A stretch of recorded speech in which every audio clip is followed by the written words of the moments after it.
There's a very specific moment in a literature review where things start to go a little sideways. It's the moment when you realize you are supposed to be collecting now, not reading, not thinking, collecting. And suddenly everything, it speeds up. Tabs multiply, PDFs pile up. Your brain switches into acquisition mode. And that feels like progress.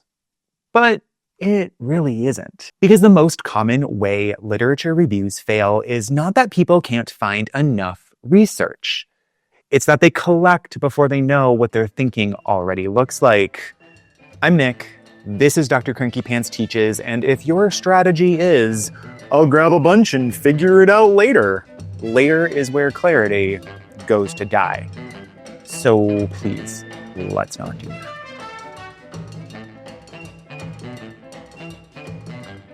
So here's the lens I want you to start looking through as of today, because inventory is not organization.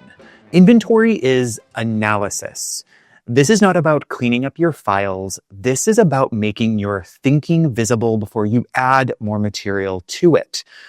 Up to this point, I've really been talking about how to read. Not reading for coverage, reading for claims, reading for how evidence is actually doing work. And that is not an abstract practice. That was training. Because once you move into collection, everything you have already read quietly starts to shape what you think belongs, whether you name that or not. So let's talk about what inventory actually means here, because inventory does not mean counting how many articles you have, sorting things into neat folders, or making your citation manager look respectable.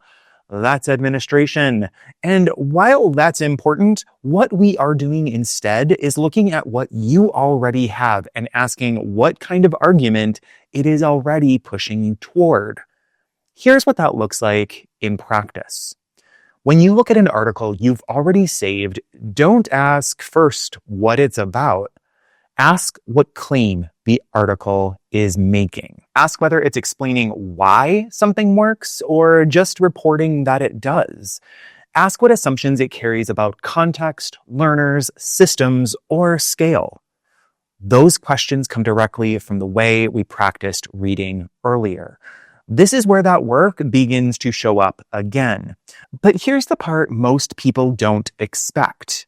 Most inventories reveal patterns you did not choose on purpose. You might notice that almost everything you've saved is outcome focused. You might notice that all your sources assume conditions that don't exist in your setting. You might notice that you keep returning to the same authors because they feel familiar. All of this can be very uncomfortable and good. That discomfort is data. It tells you what your reading habits have already been privileging. Notice what we're not doing yet. We are not deciding what stays. We are not throwing things out. We are not making claims. But we are noticing pressure. We are trying to think through what is already leaning on your thinking before you add anything new. And this matters because once collection really starts, things harden. PDFs accumulate, spreadsheets grow, sources start whispering, use me. If you haven't done this inventory work first, you will overcollect. Not because you're careless, but because you're human. And then later, synthesis? Synthesis is going to collapse under the weight of a data set that never had a chance to cohere. This is how you prevent that. And a quick word about how this lands differently for people in this course, because if you're a PhD student, inventory often reveals which conversations you are already circling and which ones you've been avoiding or potentially missing. And if you're an EDD student, inventory often reveals what kinds of decisions this literature is quietly preparing you to justify, and where that preparation is fairly thin. Same move, different accountability. The grammar is shared. You might be wondering about tools. We already talked about citation managers earlier, so this is not about switching systems. It's about whether your current system lets you see your thinking. Do you know which articles have notes and which don't? Do you know what you remember about a source versus what you actually wrote down? Do you know which ideas feel solid and which are still vague? That's the level of organization that matters right now. Not polish, visibility. Some of you are also thinking about AI, and that's reasonable. AI will be useful soon, especially for search and sense making. But right now, it cannot do the work that matters most. It cannot tell you how you have been reading. It cannot surface your assumptions. It cannot show you what feels persuasive to you and why. Only inventory is going to be able to do that. So AI is going to wait. When you do this well, something important happens. Collection stops being frantic. Searching becomes more deliberate.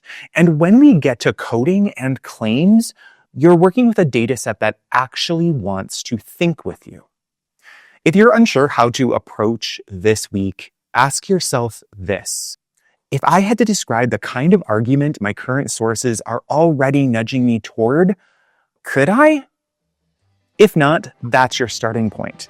If this made the work feel a little less frantic and a little more intentional, that matters. I appreciate you.